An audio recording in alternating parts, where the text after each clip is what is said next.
What happens when a legendary martial artist and Hollywood icon sits down for what should be a friendly interview, only to find himself ambushed on live television? Tonight we're breaking down the explosive confrontation that ended with Chuck Norris walking off the set of Jimmy Kimmel Live, and the shocking reason why millions are now calling for accountability from one of late night's biggest hosts. Before we get into it, make sure you hit that subscribe button and drop a comment below telling us what you think about what went down. Now, let's dive in. The audience settled into their seats, the familiar energy of a late-night talk show buzzing through the studio. Chuck Norris walked out to applause, that signature calm confidence radiating from him as he took his seat across from Jimmy Kimmel. At 75 years old, Chuck still carried himself with the poise of someone half his age, dressed sharp in a dark blazer and jeans. The crowd cheered, clearly excited to see the action legend in person. Jimmy started with a smile, leaning back in his chair. "Chuck Norris, everybody. Man, it's great to have you here. You know, I've been waiting to get you on this show for years." Chuck nodded politely. "Well, I appreciate the invitation, Jimmy. Good to be here. So let's jump right in," Jimmy said, his tone casual but his eyes glinting with something else. "You've been in the public eye for what? 5 decades now? Action movies, Walker Texas Ranger, martial arts champion. But lately, you've been making headlines for different reasons. You've been pretty vocal about your political views, your stance on certain social issues.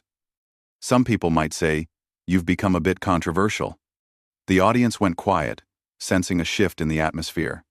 Chuck's expression didn't change. "I've always spoken my mind, Jimmy. That's nothing new. I believe in standing up for what I think is right." Sure, Jimmy replied, waving his hand dismissively. "But don't you think there's a difference between speaking your mind and, I don't know, alienating half your fan base? I mean, you've said some things that have rubbed a lot of people the wrong way." Chuck tilted his head slightly. "Can you be more specific?" Jimmy leaned forward, his smile widening but not reaching his eyes.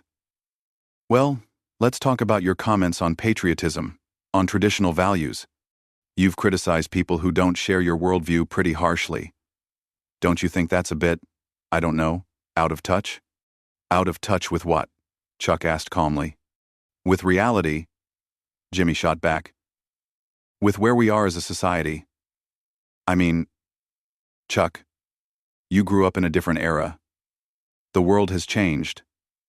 Maybe your views need to evolve too." The audience offered scattered applause, and Chuck took a breath before responding. "Jimmy, I grew up in a time when people respected each other's differences, without trying to silence anyone who disagreed. That's what I stand for. If that makes me out of touch, then I'll wear that label proudly." Jimmy chuckled, but it came across condescending. "Okay, but here's the thing. You talk about respect, but you've also said some pretty harsh things about people who don't see things your way. You've questioned their patriotism, their values. Isn't that a bit hypocritical?" Chuck's jaw tightened just slightly. "I've questioned actions and policies, not people's right to exist or have an opinion. There's a difference, and I think you know that." "Do I?" Jimmy leaned back again, arms crossed. "Because from where I'm sitting, it sounds like you want everyone to fall in line with your version of America. Your version of what's right and wrong." "That's not true," Chuck said firmly. "I want people to think critically, to stand for something meaningful. But I also believe in certain principles that this country was founded on. Freedom, responsibility, self-reliance. Those aren't partisan ideas, Jimmy. They're universal." Jimmy smirked. "Universal according to who?" "You?" "Look, Chuck. I respect your career.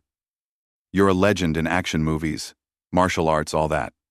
But when it comes to social commentary, maybe you should stick to roundhouse kicks and leave the thinking to people who actually understand the complexities of modern society." The audience gasped audibly. Chuck stared at Jimmy for a long moment, his expression unreadable. Then he spoke, his voice measured but carrying an edge. "So you invited me here to insult me?" No, Jimmy said quickly, holding up his hands in mock defense. "I invited you here for a conversation. But if you can't handle a little pushback, maybe you're not as tough as your movies make you out to be." Chuck didn't flinch. "I can handle pushback just fine, Jimmy. What I don't appreciate is being disrespected, in front of an audience. You're not interested in a conversation. You're interested in making me look bad to score points with your crowd. Oh, come on, Jimmy said, laughing. Don't be so sensitive. This is late-night TV. We poke fun. We challenge our guests. It's all in good fun. There's a difference between challenging someone and ambushing them, Chuck replied. You asked me here under the pretense of a respectful interview, and instead you're trying to paint me as some out-of-touch relic. That's not fun, Jimmy. That's dishonest. The audience was split now, some clapping for Chuck, others staying silent. Jimmy's smile faded slightly. All right, let's get real then. Your whole tough guy persona, this image you've built, it works great for movies, but in real life, you support policies and people that hurt everyday Americans. How do you square that? What policies are you talking about? Chuck asked. Immigration? Healthcare? Gun control? Jimmy rattled off. You've been pretty clear about where you stand, and frankly, a lot of us think you're on the wrong side of history. Chuck leaned forward now, his presence commanding. Jimmy, I've spent my life serving this country, training young people, building programs to help kids in need. I've put my money and my time where my mouth is. What have you done besides sit behind a desk and lecture people? The question hung in the air, and Jimmy's face reddened. I use my platform to speak truth to power. I call out hypocrisy when I see it. You use your platform to attack people who don't agree with you. Chuck countered. There's a difference between speaking truth and tearing others down. And right now, you're doing the latter. Jimmy's tone shifted, becoming sharper. You know what, Chuck? Maybe the reason you're so defensive is because deep down, you know you're wrong. You know the world has passed you by, and instead of adapting, you're clinging to outdated ideas. Chuck stood up slowly, his movements deliberate. The audience fell completely silent. I came here tonight because I thought we could have an honest conversation. But you're not interested in honesty, Jimmy. You're interested in humiliation. And I don't need to sit here and be disrespected by someone who thinks being clever is the same as being right. Jimmy stood as well, his voice rising. Oh, so now you're walking out? What, can't take the heat? I thought Chuck Norris was supposed to be this tough guy, but here you are, running away because someone challenged you. Chuck looked at him with steely calm. I'm not running from anything. I'm choosing not to waste my time with someone who doesn't argue in good faith. There's a difference. Yeah, there's a difference, Jimmy shot back. The difference is, I'm not afraid to call out someone when they're spreading harmful ideas. You want to talk about respect? How about respecting the people who are hurt by the things you advocate for? Chuck's voice dropped lower, more intense. I've spent decades helping people, Jimmy. Building schools, mentoring kids, supporting veterans. What have you built besides a platform to mock anyone who doesn't kiss the ring? The two men stood facing each other, the tension thick enough to cut. Jimmy pointed toward the camera. This is what happens when someone can't defend their positions. They storm off, play the victim. Chuck turned to face him fully. I'm not playing anything. But let me ask you something, Jimmy. Do you actually believe the things you're saying? Or are you just performing for your audience? Because if you really cared about dialogue, about understanding different perspectives, you wouldn't have started this interview with an agenda. My agenda, Jimmy said through gritted teeth, is to hold people accountable. And you, Chuck, have said and done things that deserve to be questioned. Then question me. Chuck replied evenly. But do it with respect.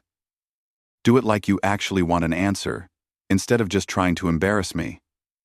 That's the difference between a journalist and a bully. Jimmy's face flushed darker. I'm a bully? That's rich coming from someone who's made a career out of punching people. In movies, Chuck said firmly.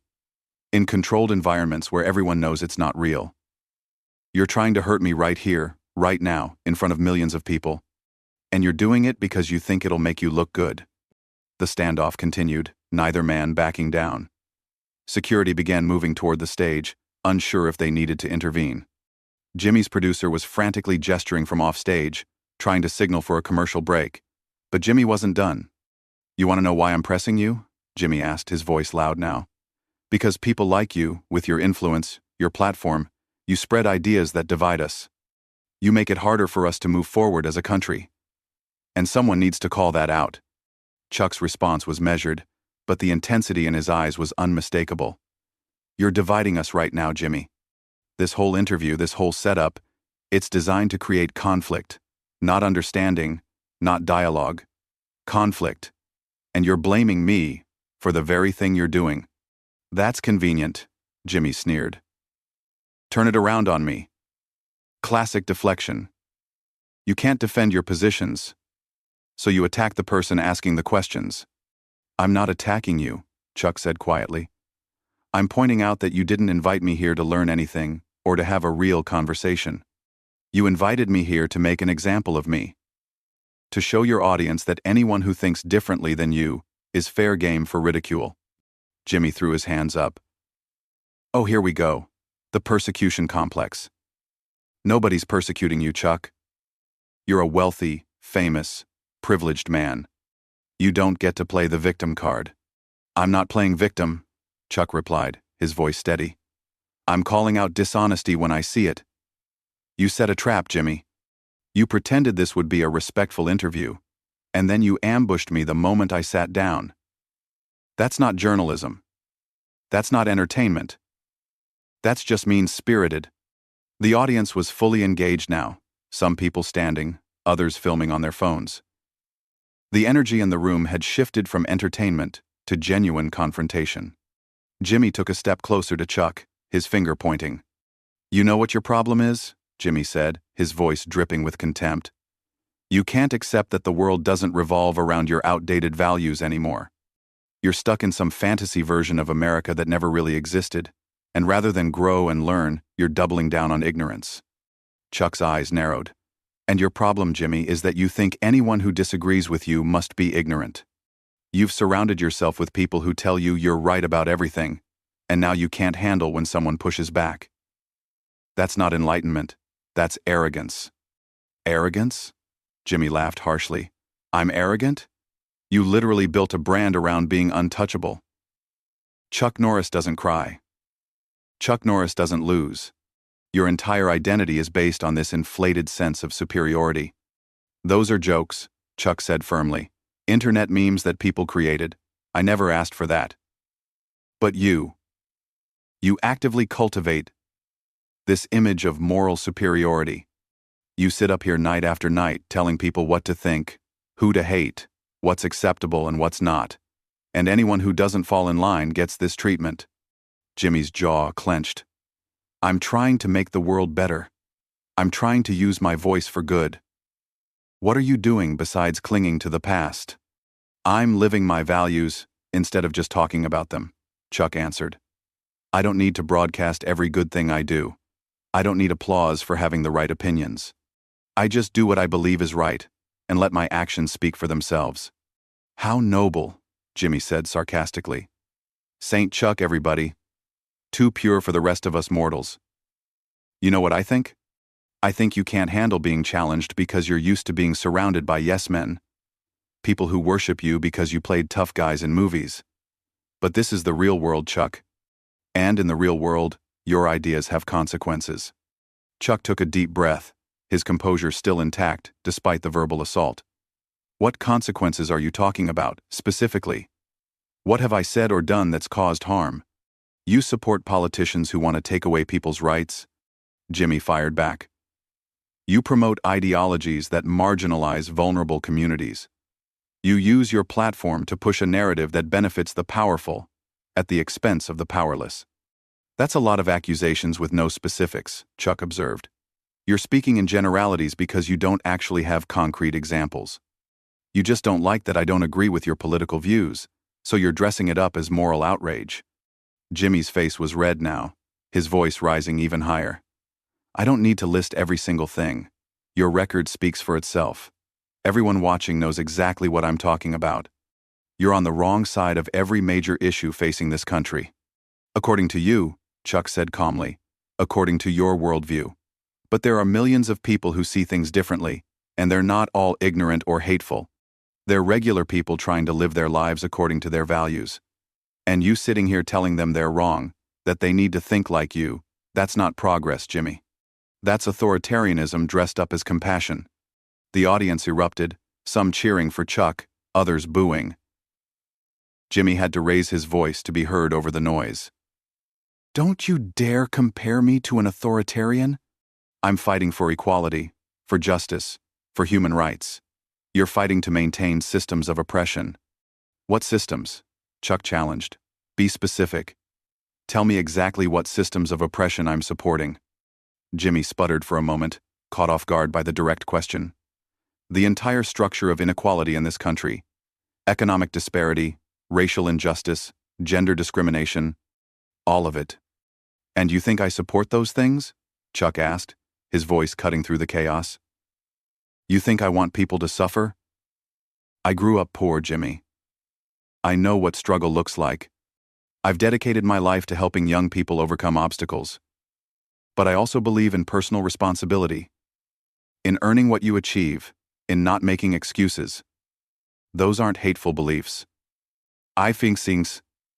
70 sis. Bootstraps, Jimmy scoffed. The old bootstrap myth. Just work hard, and you'll succeed.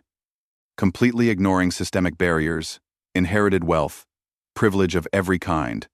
It's a fairy tale, Chuck, and it's dangerous because it lets people like you ignore the real problems. Chuck shook his head slowly. I'm not ignoring real problems. I'm saying that the solutions you're proposing, more government control, more dependency, more division based on identity, those aren't solutions. They're making things worse. And I have the right to say that, without being called a bigot. You have the right to say it. Jimmy agreed, his tone mocking. And I have the right to call you out for it. That's how free speech works. You can say what you want, and I can tell you when you're wrong. Except you're not just saying I'm wrong. Chuck pointed out. You're trying to destroy my character. You're implying I'm a bad person because I don't share your political views. There's a difference between disagreement and demonization. Jimmy stepped even closer, invading Chuck's personal space. Maybe you are a bad person. Did you ever consider that? Maybe supporting the things you support, saying the things you say. Maybe that makes you complicit in harm. Chuck stood his ground, not backing away an inch. And who decides what's harmful? You? Your audience? The mob on social media? I've lived long enough to see moral panics come and go, to see what's considered acceptable change with the wind. I'm not going to bend my principles because you or anyone else demands it. Principles, Jimmy laughed bitterly. You call it principles. I call it stubbornness. Refusal to grow. I admit when I'm wrong all the time, Chuck said quietly. I've made plenty of mistakes in my life, and I've owned them. But I'm not wrong about this, Jimmy. I'm not wrong to stand up for what I believe in, even when it's unpopular, even when people like you try to tear me down for it. The producer was now on stage, trying to get Jimmy's attention, trying to cut to commercial. But Jimmy waved him off aggressively. We're not done here. Chuck came on my show. He's going to hear what I have to say. Your show, Chuck repeated. That's what this is really about, isn't it? Control. You control the narrative here. You control the audience, the cameras, the edit. And you thought you could control me too. I don't need to control anything, Jimmy snapped. I'm asking you tough questions. That's my job. No, Chuck said firmly. Your job is to entertain and inform. What you're doing is neither. You're trying to humiliate me because you think it'll get you ratings, or applause, or whatever it is you need to feel validated. But it's not working, Jimmy. Because at the end of the day, I know who I am. I know what I stand for, and nothing you say is going to change that. Jimmy's expression hardened. You know what I think? I think you came here expecting to be worshipped. You thought you'd sit down, tell some stories about your glory days, and everyone would clap. But when someone actually challenges you, when someone holds a mirror up to your beliefs, you can't handle it. A mirror? Chuck's voice remained steady. You're not holding up a mirror. You're throwing mud and hoping some of it sticks. There's a difference between challenging someone and trying to destroy them. And you've crossed that line. Destroy you? Jimmy laughed incredulously. Your ego is unbelievable. I'm asking questions, Chuck. If those questions make you uncomfortable, maybe that says more about you than it does about me. They don't make me uncomfortable, Chuck replied. What makes me uncomfortable is the dishonesty. You framed this as one thing and delivered another. That's manipulation, not journalism. The audience was at a fever pitch now, divided completely down the middle. Some were shouting support for Chuck, others defending Jimmy. The atmosphere felt combustible, like anything could happen. Jimmy's producer had given up trying to intervene, realizing this was going to play out however it was going to play out. You want to talk about manipulation? Jimmy's voice cracked with emotion. Let's talk about how you manipulate your followers. You present yourself as this American hero, this patriot, this moral authority, and they believe you because you were in action movies. That's manipulation, Chuck. Using your celebrity to push an agenda. Everyone with a platform pushes an agenda, Chuck countered. You do it every single night. The difference is I'm honest about where I stand. I don't pretend to be neutral. I don't hide behind comedy or entertainment. I say what I believe and I let people make up their own minds. And what you believe is dangerous, Jimmy shot back. It's regressive. It holds us back as a society. Chuck's eyes flashed. Dangerous according to who? You? The people who agree with you? What makes your vision of society the right one? What gives you the moral authority to decide what's progressive and what's regressive? History, Jimmy said emphatically. History is on my side. Every major social movement, every expansion of rights, every step toward equality, it's always been opposed by people like you, people who want to keep things the way they were. And history has proven them wrong every single time. History is more complicated than that, Chuck responded. And you know it. Just because something is new doesn't make it better. Just because something changes doesn't mean it's progress. Jimmy scoffed. So we should just stay stuck in the past? Is that your solution? No, Chuck said patiently. We should think critically about change. We should preserve what works and fix what doesn't. We should respect the wisdom of people who came before us, while also being open to new ideas, not blindly opposing change, but being thoughtful about it. Thoughtful, Jimmy repeated mockingly. Is it thoughtful to oppose equal rights? Is it thoughtful to resist progress on climate change? Is it thoughtful to support politicians who want to roll back protections for vulnerable people? You keep making these broad accusations without specifics, Chuck observed. You're painting with the broadest brush possible, because you can't actually pin anything concrete on me. You don't like my politics, fine. But don't pretend I'm some kind of villain because I see the world differently than you do. Jimmy's voice dropped to a dangerous quiet. You are a villain to the people hurt by the policies you support. You are a villain to the communities marginalized by the rhetoric you embrace. And you standing here acting like you're the victim, that's the most offensive part of all. Chuck stared at him. And for the first time, real anger flickered across his face. I've spent my entire life trying to help people, Jimmy. I've built programs for at-risk youth. I've supported veterans. I've mentored thousands of young people. And you have the audacity to call me a villain? What have you done besides sit behind a desk and lecture people? I use my platform to fight for what's right, Jimmy insisted. I call out injustice when I see it. You give voice to people who already agree with you, Chuck corrected. You create an echo chamber where anyone who thinks differently is shouted down or mocked. That's not fighting for justice. That's building a cult of personality. Jimmy's hands clenched into fists. I'm done with this. You came here, you sat in that chair, and you're going to answer for the things you've said and done. Answer to who? Chuck asked. You? You're not a judge, Jimmy. You're not a moral authority. You're a talk show host. And you're way out of line. I'm out of line? Jimmy's voice rose to a shout. You come on my show, you spread your toxic ideas, and I'm out of line for calling you on it? I haven't spread anything, Chuck said, his voice calm but forceful. I've answered your questions. I've defended my beliefs. But you're not interested in my answers. You're interested in a confession.